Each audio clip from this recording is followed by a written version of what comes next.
नमस्कार. गुरुज्ञान ज्योतिष क्लासमध्ये आणि मार्गदर्शनमध्ये मी स्वप्नील देशपांडे पुन्हा एकदा तुमच्या सर्वांचं सहर्ष स्वागत करत आहे. कालच एक अत्यंत महाराष्ट्रीयन लोकांसाठी, मराठमोळ्या सर्वांसाठी आणि भारतीयांसाठी सुद्धा अत्यंत गर्वाची अशी बाब घडली. ती म्हणजे दिव्या देशमुख हिने फक्त 19 वर्षाची मुलगी आहे, मुलगीच म्हणायला पाहिजे आपल्याला. तर फक्त 19 वर्षाच्या मुलगीने ग्रँड स्लॅम घेतलं, ग्रँड मास्टर म्हणून झाली, बुद्धिबळमध्ये 64 घराची राणी झाली असं म्हटलं तरी सुद्धा वावगं या ठिकाणी ठरणार नाही. तिच्या कुंडलीमध्ये असे कोणतेही योग होते आणि सध्याच्या ग्रहमानानुसार कशा पद्धतीनं तिला यश मिळालेलं आहे आणि असे योग आपल्या जर मुलाच्या कुंडलीमध्ये असतील तर पालकांनी सुद्धा याचा फायदा घेतला पाहिजे आणि लहानपणापासूनच पालकांनी आपल्या मुलाचे गुण ओळखले पाहिजेत. आणि हे जे यश आहे हे फक्त तिचं यश नसून तिच्या आईवडिलांचं सुद्धा या ठिकाणी यश आहे, कारण त्यांनी लहानपणीच आपल्या मुलगीचे चांगले गुण ओळखले आणि त्या पद्धतीनं त्यांनी डेव्हलपमेंट केली. त्यामुळे वयाच्या 3-4 वर्षापासूनच पालकांनी आपल्या पाल्याचे गुण ओळखले पाहिजेत.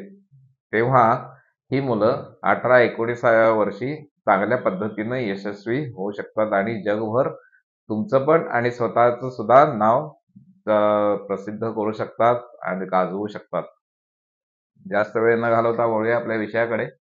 19 वर्षीय दिव्या देशमुख महिला वर्ल्ड कप अजिंक्यपद तिनं घेतलेला आहे.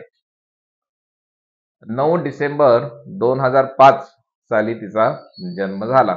शुक्रवार होता त्यावेळेला आणि नागपूर येथे जन्म झालेला आहे. तिची राशी कुंडली आपण या ठिकाणी मांडलेली आहे. दिवसभर चंद्र हा मीन राशीमध्ये होता, म्हणजे याचा अर्थ तिची रास मीन रास ही आहे. चंद्र बरोबरच राहू आहे.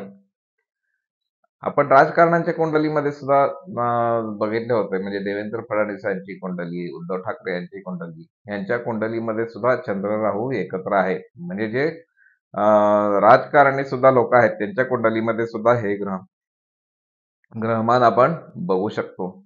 आणखीन एक महत्वाचं या ठिकाणी सांगण्याचा उद्देश हा आहे की जरी मीन रास असली, म्हणजे आपली 7.5 सध्या मीन राशीला चालू आहे आणि 7.5ला मीन रास चालू असल्यामुळे अनेक मीन राशीच्या लोकांना गैरसमज होतो की आपल्याला ही 2.5 वर्ष किंवा येणारी 5 वर्ष ही त्रासाची जाऊ शकतात आणि त्रासाचीच जाणार आहे. तर तिनं या ठिकाणी प्रयत्न करून ह्याच्यावरती विजय मिळवलेला आहे.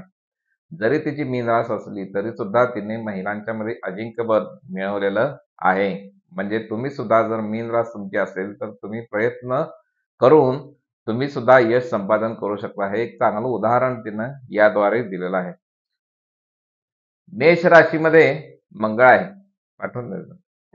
मेष राशीमध्ये मंगळ आहे आणि मेष राशीचा मंगळ हा स्वराशीचा कुंडलीमध्ये समजला जातो आणि मंगळ हा खेळाडू वृत्ती उत्तम प्रकारे देणार आहे आणि शिवाय तो मेष राशीमध्ये आहे आणि मेष राशीतला मंगळ हा स्वराशीचा असल्यामुळे तिला खेळाच्या विषयामध्ये चांगल्या पद्धतीनं यश या मंगळाने दिलेलं आहे. त्याच्याबरोबर कर्क राशीतला शनी, असं म्हटलं जातं कर्क राशीचा शनी ज्योतिषशास्त्रामध्ये नीचेचा आहे, परंतु हे सुद्धा तिने खोडून दाखवलेलं आहे, कारण चिकाटी हे बुद्धिबळ खेळणाऱ्यांसाठी अत्यंत म्हणजे अत्यंत फार महत्वाची असते आणि या ठिकाणी चिकाटी तिनं भरपूर दाखवून हे यश संपादन या ठिकाणी केलेलं आहे. त्याबरोबर तुळ राशीमध्ये गुरु आहे आणि सगळ्यात महत्वाचं बुद्धिबळ हा जो डाव आहे हा बुद्धीने खेळला जाणारा डाव आहे. त्यामुळे बुध ग्रह हा अत्यंत या ठिकाणी महत्वाचा ग्रह मानला जातो.